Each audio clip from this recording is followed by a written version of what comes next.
Bienvenidos. Hoy quiero traer a ustedes una amplitud sobre el enfoque de la disciplina positiva en el aula. Deseo hacer esta intervención en varios videos para que sea más fácil digerir todo lo que tiene que ver con el enfoque de la disciplina positiva. En el día de hoy vamos a discutir primero los paradigmas. No sé si alguna vez han intentado hacer la actividad del espejo.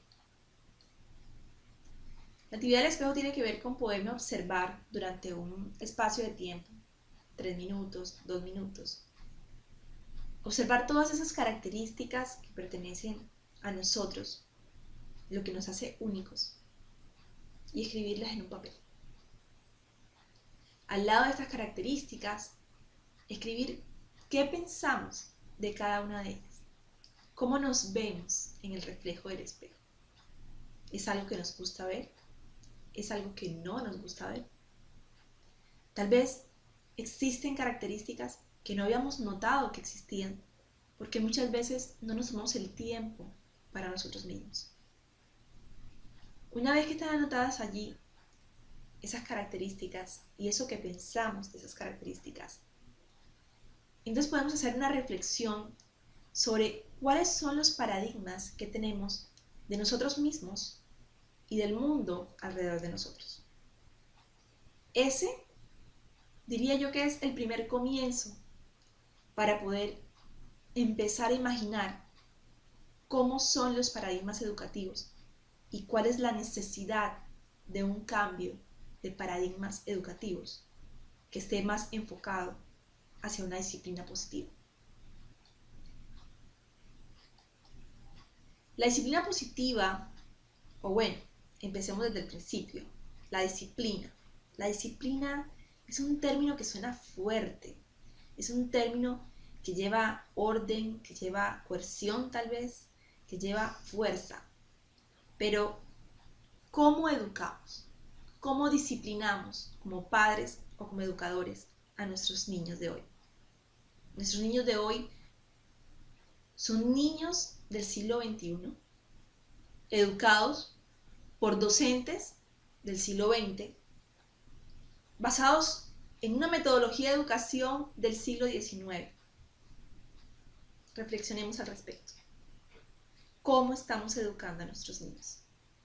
¿Con qué términos disciplinarios hoy en día manejamos los conflictos en el aula de clases?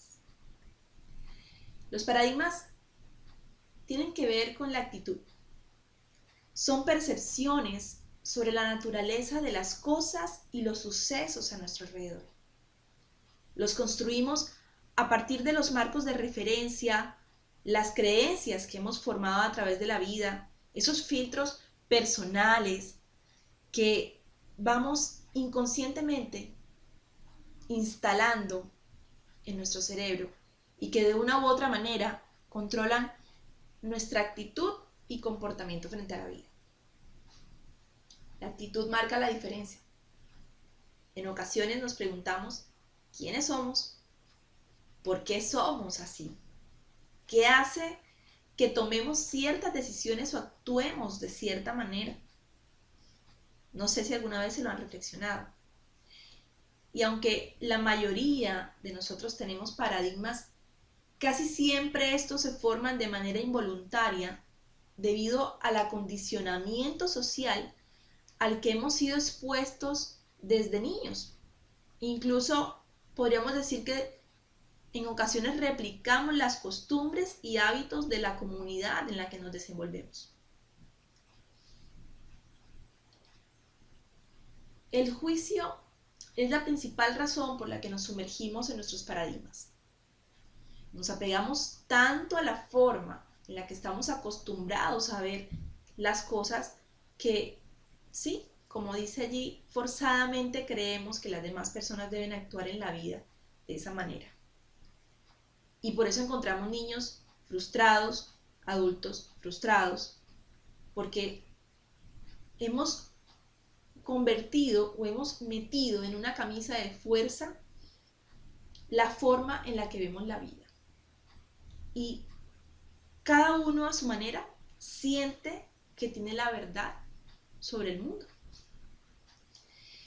Si observamos las discusiones o diferencias más habituales que tenemos con nuestra familia o con aquellas personas a quien queremos o consideramos, seguramente nos damos cuenta que el problema de todo esto consiste en la forma en la que nos aferramos a nuestra verdad, nos aferramos a la forma en la que vemos la vida, que no permitimos y ni siquiera pensamos que tal vez haya otras formas que también son correctas de proyectar ese mundo.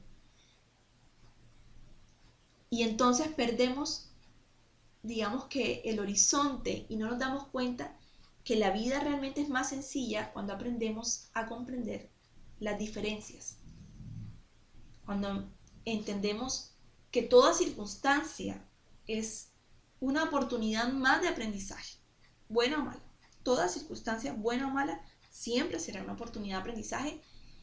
Y en el momento en que logramos entregarnos a los demás, el desapego total, nos entregamos a los demás en servicio y somos receptivos a aquello que los demás nos pueden brindar.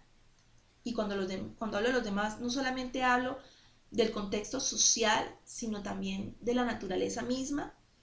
Entonces, ese conocimiento, esa experiencia que llega a nosotros, puede enriquecer nuestra vida misma.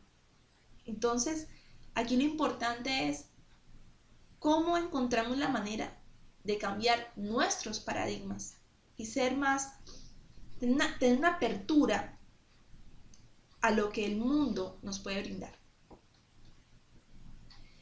De este modo, entramos a lo que es la disciplina positiva y la vemos como una metodología, como anteriormente les había hablado en otro video, un enfoque diferente que se basa, y esto es importante entenderlo, en las relaciones horizontales.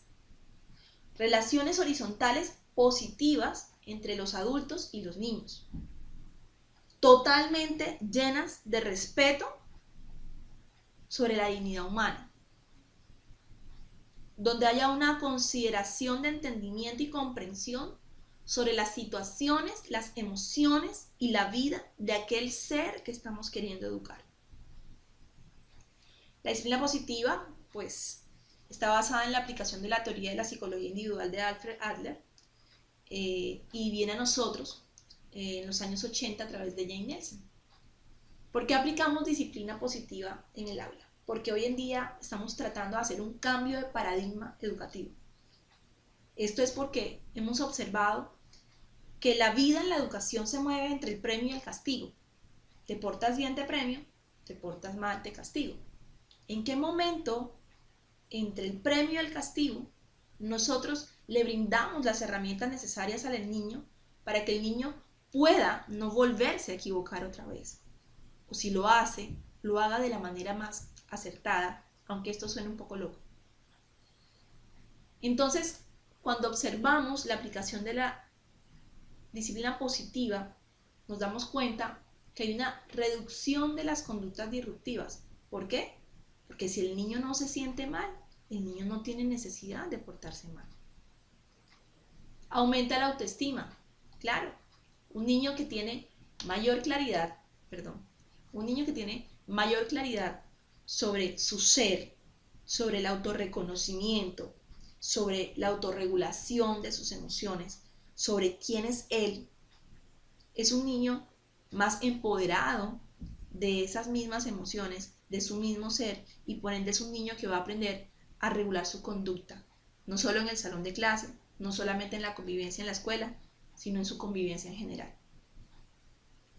Además, la disciplina positiva nos sirve para transmitir habilidades para la vida, el desarrollo de las habilidades socioemocionales, algo que en algún punto de nuestra historia educativa habíamos dejado a un lado porque nos concentrábamos demasiado en la parte académica, sin darnos cuenta que uno de los componentes más importantes de la academia era precisamente la parte actitudinal.